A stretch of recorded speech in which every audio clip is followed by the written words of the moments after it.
Lo de grabar el podcast de cine en bata es por algún motivo en concreto, Yayo. Por supuesto, Morgan. Es con un motivo muy concreto.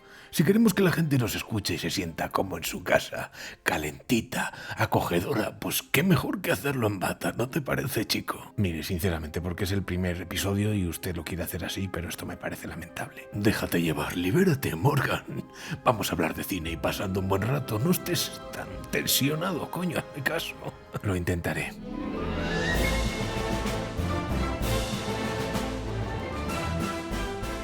Bueno, se me ocurre, Yayo, que como es el primer episodio contemos un poco cómo está estructurado el podcast para que la gente se familiarice con él y en siguientes episodios pues ya sepan dónde está todo.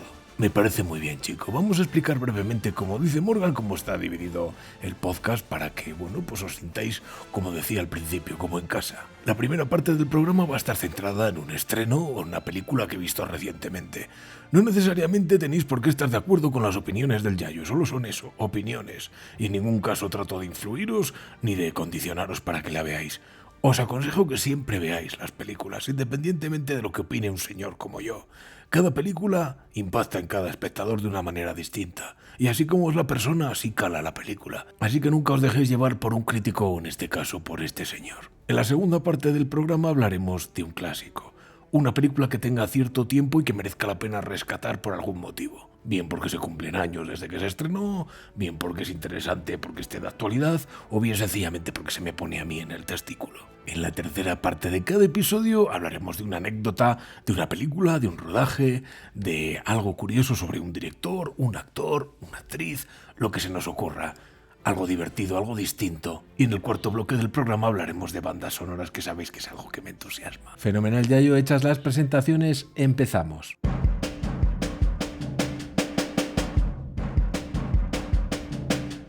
Pues arrancamos con el estreno de esta semana. ¿Qué nos has traído, Yayo? Pues mira, Morgan, he visto una batalla tras otra. Sé que no es una película que se acabe de estrenar, pero como están los Oscar a la vuelta de la esquina y no hemos hablado de ella, creo que es un buen momento. Genial, si os parece vamos a dar un poquito de contexto sobre la película y después Yayo pues procede a comentarnos lo que nos quiera comentar. Pues mira, Morgan, lo primero que te voy a comentar es que se trata de una película basada en una adaptación de una novela llamada Bailan, escrita por Thomas Pynchon, que es uno de los autores más enigmáticos y más considerados del panorama estadounidense. Es una película que habla sobre política, sobre sociedad, pero todo con un tono de sátira bastante elevado. Y ahí es donde encaja esta película. Sí, porque viendo la película en todo momento tienes esa sensación, que hay un trasfondo social muy grande, pero el tono de sátira y de humor como que no se pierde en ningún momento. Así es, Morgan. De hecho, el grupo que sale en la película, al que pertenece Leo DiCaprio, el 75 francés, está basado en un grupo real que existió, revolucionario, llamado Weatherman. Aquí tengo los datos, fueron también conocidos como Weather Underground, y fue una organización radical que a finales de los años 60 en Estados Unidos se opuso a la guerra de Vietnam. Digamos que de esos mimbres y de lo que se extrae de la propia novela, pues se constituye la historia principal del film. Bueno, creo que incluso Pérfida Beverly Hills también está basado de alguna forma en un personaje que existió en la realidad.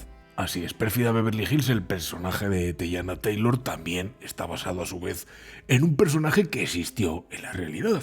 Si bien es cierto que no se puede trazar esa relación directa, pues digamos que toma elementos. En concreto estamos hablando de Assata Shakur, que fue una militante del Black Liberation Army y Panteras Negras, cuya vida y combate político pues fueron bastante influyentes. Digamos que ahí se han cogido todos esos elementos y con eso se ha armado este personaje. Lo que sí, yo respecto a la película no es la típica película de acción, o sea, al final como peli de acción encaja a medias, ¿no? Bueno, tal es así, Morgan, que es que ni siquiera las batallas a las que se refiere el título no son batallas de este pequeño grupo revolucionario, sino son batallas a nivel personal, conflictos entre personas. El conflicto principal de esta película se establece en base a relaciones casi diría unipersonales y a partir de ahí se desarrolla toda la trama. ¿Qué pasa? Que con todo este trasfondo social pues la hace todavía un poquito más atractiva y tiene pues ese trasfondo, ¿no? Una cosa que sí me ha llamado la atención, Yayo, es que siendo este director Paul Thomas Anderson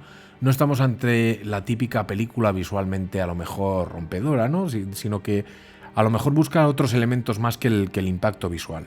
Bueno, depende cómo lo veas, Morgan. Hay tramos en los que la película es poderosísima visualmente. Bueno, no quiero hacer spoiler, que la gente la vea, pero el último tramo de la película, incluyendo esa famosa persecución de la que, cuando las personas que nos oyen vean la película sabrán a lo que me refiero, tiene un acabado visual espectacular, pero es cierto que a lo mejor no es la película donde Paul Thomas Anderson más haya desarrollado esa faceta, ¿no? Venimos de películas a lo mejor como Pozos de Ambición, donde casi cada fotograma es un cuadro, se podría decir, o está compuesto con muchísimo gusto. Aquí el encuadre, la fotografía es más funcional, más al servicio de la historia, y ahí quizás pues nos perdemos esa faceta de Paul Thomas Anderson, pero se desarrolla en lo trepidante, en la acción, en el ritmo endiablado que tiene muchas fases y se compensa con creces.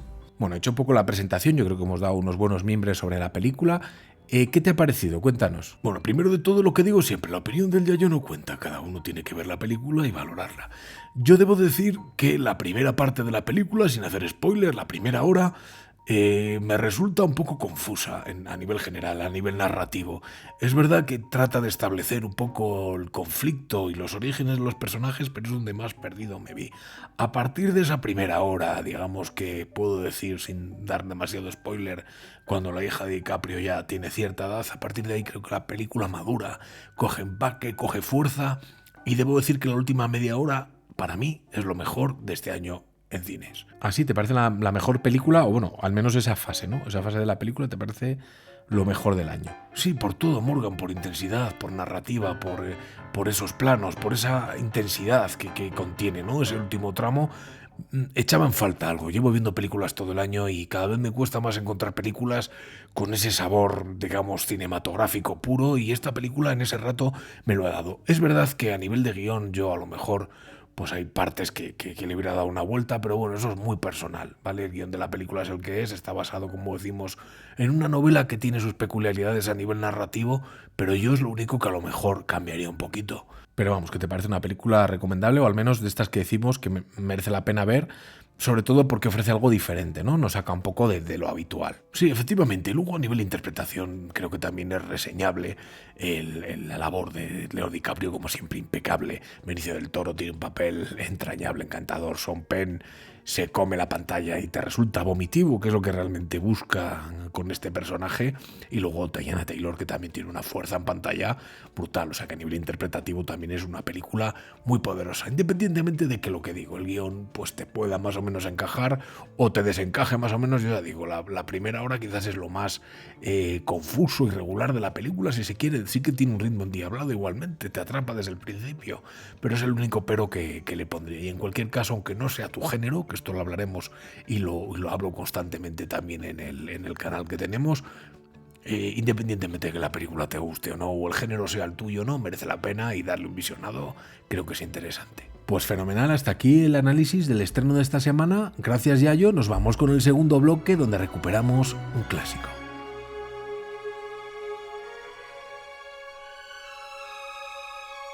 Bueno, Yayo, y en el clásico de esta semana nos traes ni más ni menos que una película de M. Night Shyamalan, El Protegido. Así es, no lo pude evitar, Morgan. Hace 25 años del estreno del Protegido y me pareció una ocasión cojonuda para recuperarla y hablar brevemente de ella. Una película de superhéroes que marcó tendencia por cómo se había tratado hasta entonces este tipo de personajes, y que creo que de alguna forma, pues a medida que pasan los años, como que está cogiendo más fuerza. Fíjate, es la típica película que cuando se estrenó, yo lo recuerdo perfectamente, todos los que iban pensando, y pasa mucho con el cine de Shyamalan, cuando llevas una expectativa a ver una de sus películas, vas pensando que vas a ver una película de un determinado género y luego te sorprende y te da la vuelta a la tortilla. También pasó, luego lo comentaremos si quieres, con El Bosque, con la película de The Village, que en España se me puso ahí llamarla El Bosque. ¿Qué pasa con El Protegido? Cuando alguien va al cine esperando ver una película de superhéroes y lo que se encuentra realmente es una persona normal que se ve sometida a un extremo, como es un accidente de tren. Bueno, ahí no desvelo nada porque es el inicio de la película. Es un superviviente de un accidente de tren donde todos fallecen menos él, y bueno, pues empiezan a surgir en torno a eso una serie de preguntas, ¿no? Tanto por su parte como de su entorno. ¿Qué pasará si realmente fuera irrompible, ¿no? Como dice su propio nombre en inglés. Si fuera irrompible y realmente tuviera esa capacidad de que nadie me pudiera romper, ¿por qué no aprovechar eso para hacer el bien de alguna forma? Y a partir de ahí pues surge todo el conflicto y toda la película. Es verdad que es una película que transcurre a un ritmo muy distinto a lo que es una película de superhéroes al uso. Y ahí es donde a mí me gana. Me encanta el ritmo que tiene, los planos, la fotografía, cómo se recrea Shyamalan en los pequeños detalles, la música que lo acompaña de James Newton Howard. Creo que es algo muy distinto. Al espectador, ¿qué le diría? Si quieres ver una película de superhéroes en la que todo transcurre al ritmo que podría transcurrir en el mundo real y sin ese exceso de artificio a lo que estamos acostumbrados a lo mejor en géneros como Marvel y DC, esta es tu película. Pero eso sí, siéntate a disfrutar de la fotografía, de los planos, de los detalles, lo que decía antes, porque es ahí donde reside el principal valor de esta película. Además con un reparto, Bruce Willis casi habitual de Shyamalan, que ya veníamos del Sexto Sentido, y Samuel L. Jackson, que es, digamos, el antagonista o el contrapunto del personaje de David Dunn, que también hace un papel increíble. Así es, están los dos soberbios, es una película, ya digo, que merece la pena ver y que pues incluye uno de esos ingredientes, sello de la casa de Shyamalan, que es ese giro final. No vamos a desvelar nada, pero sí que si tienes ganas de ver una película de superhéroes totalmente distinta a lo que estás acostumbrado y quieres tener, pues un giro final marca Shyamalan, esta es tu película. Cosas que te pido que te fijes cuando la veas. La música de James Newton Howard es increíble. Déjate llevar por la música cuando veas las escenas. Déjate llevar por esa fotografía, por esos movimientos de cámara tan sutiles de Shyamalan y, por supuesto, disfruta con el ritmo lento, que a veces es que tenemos como prisa.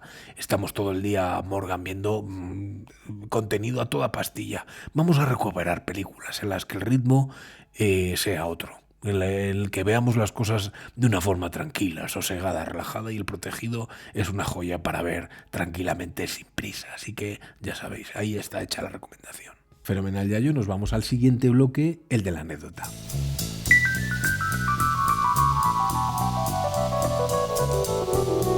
Bueno, Yayo, ¿qué nos traes en la anécdota de esta semana? Pues hoy quiero hablar del rodaje de Apocalipsis Now de Francis Ford Coppola. Uy, pues ahí tienes material, porque creo que es uno de los rodajes más complicados y más difíciles que se recuerdan de la historia del cine. Pues sí, mira, te voy a ir contando detalles. Por ejemplo, durante el rodaje de la película ocurrió un tifón real. Se grabó en Filipinas y ocurrió un tifón que lo que hacía era destrozar literalmente todos los decorados, todos los escenarios que tenían, literalmente los destrozó. Tuvieron que volver a montarlos desde cero con un sobrecoste brutal y con una desesperación absoluta por parte de Francis Ford Coppola. Sí, lo sé. Además, eso creo que fue un sobrecoste brutal, ¿no? Que eso, pues afectó lógicamente a todo lo que es la parte del rodaje. Sí, efectivamente, pero fíjate, casi que el tema material o de los costes o sobrecostes para Coppola fue casi el menor de sus males, porque casi que el mayor problema lo tenía con el reparto, no con los actores. Bueno, Martin Sheen creo que tuvo un ataque al corazón, ¿no? Si no me equivoco, durante el rodaje. Sí, efectivamente tuvo un ataque al corazón. De hecho, Coppola tenía miedo de decírselo a la productora, a los productores, porque decían directamente igual me cancelan la película. Y bueno, pues algún plano de hecho se hacía desde lejos o con el personaje de Martin Sheen de espaldas, porque él estaba todavía recuperándose. Eso con el actor protagonista, pero creo que con Marlon Brando también tuvo bastantes problemas. Sí, lo de Marlon Brando fue bastante heavy. Ya no solo el pastizal que cobraba, pero es que el hombre llegó con sobrepeso, no quería aprenderse los papeles, se salía constantemente de lo que ponía el guión y a Coppola le exigió muchísimo desde el punto de vista que tuvo casi que reescribir el personaje sobre la marcha en función de la disponibilidad que tenía comprando. De hecho, si os fijáis en la película, hay muchos momentos que sale grabado como en penumbra, como en la sombra, y eso le permitía a Coppola por lo menos luego, pues jugar con eso para poder dirigir un poco el personaje hacia donde él quería o hacia donde le dejaba el buenazo de Brando. Madre mía, yo lo que no sé es cómo llegó Coppola a soportar toda esta presión y todas estas circunstancias dentro del rodaje. Bueno, te diré, Morgan, que ha comentado él posteriormente que después de este rodaje llegó a plantearse incluso el suicidio. O sea, ojo de lo que estamos hablando, de la presión y de la cantidad de problemas que tuvo durante el rodaje de esta película. Y luego, sin embargo, pues ha pasado con muchas películas a lo largo de la historia del cine, ¿no? Que es recordada como una de las mejores películas de la historia, pero sin embargo, fíjate el calvario que supuso el rodaje, es increíble. Así es, Yayo, traumática, caótica, carísima, y sin embargo, pues ahí la tenemos como una de las mejores películas de la historia del cine. Bueno, nos vamos al último bloque, al bloque de la banda sonora, a ver qué nos has traído hoy, Yayo.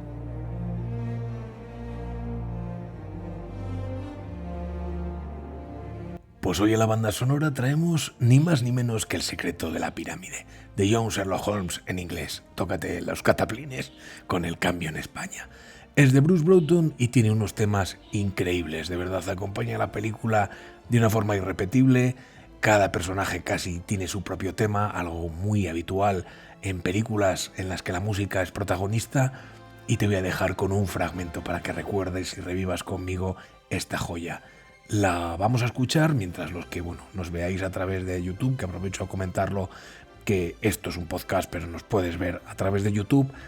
Vais a escuchar la música acompañando de la abertura de esta versión de entrada de 3 CDs, que es una auténtica joya, está remasterizado, salió recientemente y como sabéis el Yayo le gusta coleccionar bandas sonoras en formato físico, así que aprovecho para enseñárosla. Espero que os guste.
Pues llegamos ya al final de este primer episodio, esperamos que os haya gustado, iremos mejorando, seguro que hay cosas que podemos mejorar, por ejemplo lo de la bata.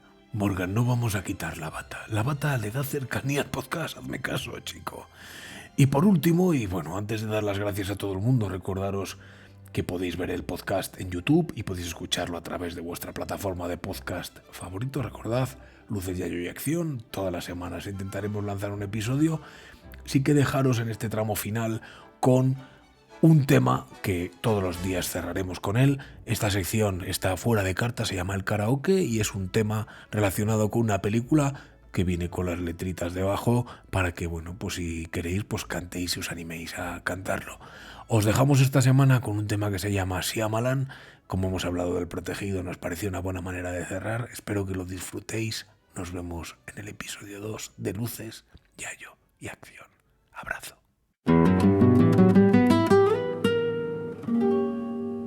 La primera vez que vi El sexto sentido, me quedé maravillado, un final increíble, bien hilado.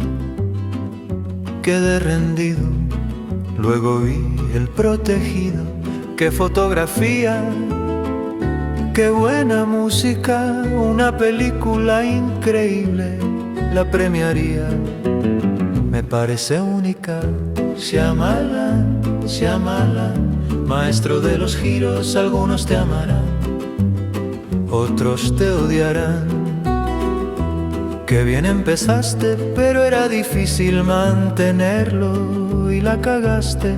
Aún así eres un tremendo artista, tienes mi respeto, eres un gran creador, te seguiré la pista. Shyamalan, Shyamalan, maestro de los giros, algunos te amarán, otros te odiarán. Señales sin ser notable, tiene momentos efectos brillantes, en general mejorable.